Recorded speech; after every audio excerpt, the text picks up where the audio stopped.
বিয়ের আগে না আমাদের মার বাসাটা আমাদের মানে এত প্রিয়, সবার কাছে এত প্রিয়। মানে স্কুল থেকে কখন আসবো বাসায়, মানে বাসা আসলেই শান্তি। কোথাও গেলে কখন বাসায় আসবো, প্রাইভেট থেকে বা কলেজ থেকে কখন বাসায় আসবো, নিজের ঘরটাতে দেখবো, নিজের খাটটাতে শোবো। শান্তি, অন্যরকম একটা শান্তি ছিল।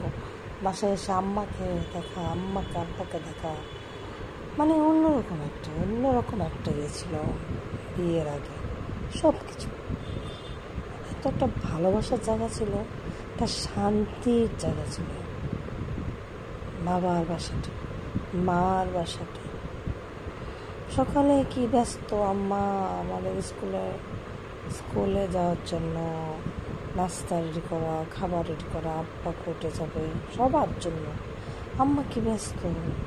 তারপর আবার দুপুরে রান্না, আম্মা কি ব্যস্ত। আবার বিকালবেলা একটু চা খাওয়া, তারপরে একটা খাস্তা বিস্কুট দিয়ে বা দুটা খাস্তা বিস্কুট দিয়ে চা খাওয়া বিকালবেলা।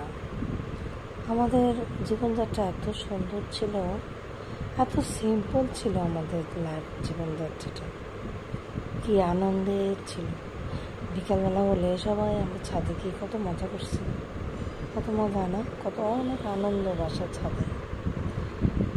ছাদটা কত আপন আপন মনে হতো। কদিন পর অনুষ্ঠান, আমাদের বাসা, সাদাপাদের বাসা, দীপাবাদের বাসা, হয় আমাদের বাসায় না দীপাবাদের বাসায় অনুষ্ঠান। আমরা অনুষ্ঠান করতাম, সাংস্কৃতিক অনুষ্ঠান। লাল নীল কাগজগুলো দিয়ে আমরা কি সুন্দর করে সাজাতাম। তারপরে মিনা বাজার করতাম, মিনা বাজারের আয়োজন করতাম আমাদের বাগানটাতে। মানে কি অন্যরকম একটা পরিবেশ ছিল আমাদের সবার মধ্যে। আমাদের ঘরটা একটা শান্তির জায়গা ছিল, একটা শান্তি ছিল। যখন বিয়ে হয়ে যায় তখন না মার বাড়িটা যেন কেমন পর হয়ে যায়। মার বাসায় যে অন্যরা আছে, তখন মার বাসায় বেড়াতে গেলে না ওরা কেমন যেন একটা আচরণ করতে থাকে, মনে হয় যেন মেহমান মনে করে, মানে এতটা আপন মনে করে না। আসলে মা বাবার মতো আপন পৃথিবীতে তো আর কেউ নেই, অন্যরা আর কি। কেমন যেন লাগে তখন।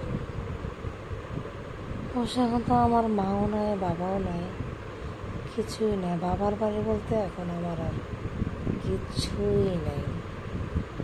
আমার ঘরটাই এখন আমার আপন, আমার খাট, আমার ঘর, আমার সংসার, আমার ঘর, এটাই এখন আমার সবচেয়ে বেশি আপন ছিল। আগে যখন একটু করে বাবার বাড়িতে যেতাম, এখন আর সেটাও ভালো লাগে না, যাইও না, অবশ্য যাওয়ার ইচ্ছাও নেই। আসলে মাও নাই, বাবাও নাই, কিছুই নেই। যাদের মা নাই, বাবা নাই, তাদের কিচ্ছু নেই। তাদের আপন বলতে আর কিছু নেই। দুই দিকে মনে হয় যেন, আপনার যখন দুই দিকে দুটো হাত বাড়াবেন মনে হবে যেন শূন্য, কাউকে ধরতে পারতেছেন না, এমন মনে হবে। আপনি আসলে আপনার নিজেরই আপন বলতে আর তখন আর কেউ নেই, যার মা নাই, বাবা নেই। আসলে সব কিছু তখন ফাঁকা, মা বাবা ছাড়া সব কিছু ফাঁকা। দুটা কথা বলার মতো মানুষ আর তখন আর নাই, আর কেউ নাই তখন মাঝে।